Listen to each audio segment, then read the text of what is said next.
I teach a lot of doctors, and one of the doctors I was teaching, they asked me to come into Connecticut. I live in Chicago. They asked me to fly to Connecticut to teach a doctor how to do a presentation that he was going to do in front of about 200 people. So they wanted it to be good, and I said, oh, that'd be fun. So I hired a videographer to, his name was Joe, he's about 19 years old. I didn't know him, he's just from a service, and because the best way to learn how to speak is to be videotaped. So I hired Joe, and like most videographers, he looked like he just crawled out from under a rock, you know. No offense, Steve. So we're in this hospital room. I don't know if any of you have seen the hospital conference rooms they have sometimes. They're tiny little rooms with enormous wooden tables and leather chairs all around. You spend the first 15 minutes in this room saying, how did they get this table in this room? So we're going through the morning, and I'm doing good, Joe's doing good, Sabbath is doing good. We're fine. I'm having lunch now at this side of the table with Dr. Sabbath. Joe is on the other side, the videographer. And halfway through, kind of toward the end of lunch, he looks at me and he starts to get out of his chair and he said, we got about 10 minutes, I'm just going to run outside for a minute. And I said, yeah, we got about 10 minutes. I didn't think anything of it. Sabbath, the doctor, does what all doctors do when they want to make a point. He said, you're going out for a smoke, aren't you, Joe? And Joe did one of these jerk-like reactions, like a little kid that got caught doing something wrong. He said, well, yes, actually, I am going out for a smoke. I haven't had one today. I'm trying to quit, but I just thought I'd have one. Sabbath immediately says, oh, you're trying to quit? You're in luck. I'm an oncologist. I can teach you how to quit. In fact, if you do what I tell you to do today, you'll never have another cigarette for the rest of your life. That is, if you want to quit the way you said you just wanted to quit.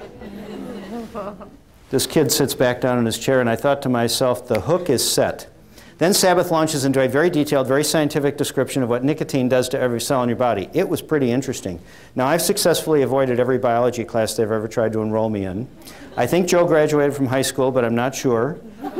We both understood completely what Sabbath was talking about. He didn't talk like doctors talk to doctors, that it's unintelligible. He also didn't dumb it down. He didn't say, cigarette, it bad, you die. You know?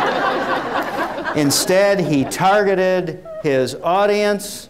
He knew what we knew and what we didn't know, and he made it understandable to both of us. And he goes through, and he's doing it very clinically. So like very clinical, nothing going on in the face. Then all of a sudden, he paused for a minute, he leans forward over the table a couple of inches, looks Joe right into his eyes, and the doctor's whole face changed. He became pastoral. He became like a pediatrician, you know. I mean, he was just kind of a darling face. And he said, Joe, I just want to let you know I admire the daylights out of you. What you're about to do by quitting smoking takes an enormous amount of courage, and I want to compliment you for it. He said, it's harder to quit smoking cigarettes because of the addictive features of nicotine. He said, it's harder to quit smoking cigarettes than it is to get off of heroin or cocaine. And he said, I just want to tell you, I admire you for it. Joe, this 19-year-old kid, leans over the table about 6 inches. His face looked like a little 11-year-old boy. He said, Doc, you are absolutely right. When I was trying to get off of heroin and cocaine,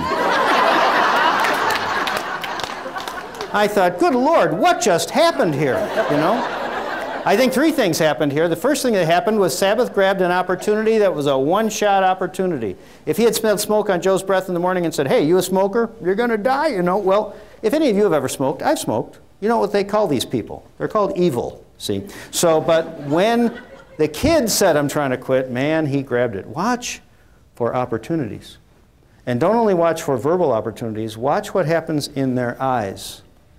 Watch what happens when they slightly lean forward, especially true for docs.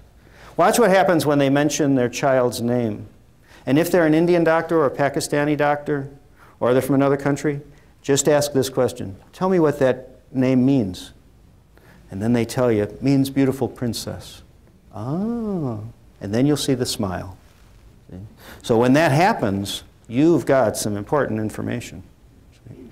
And then you can, you know, depending on his attitude or her attitude, you can say, is she a princess? Oh, she's a princess.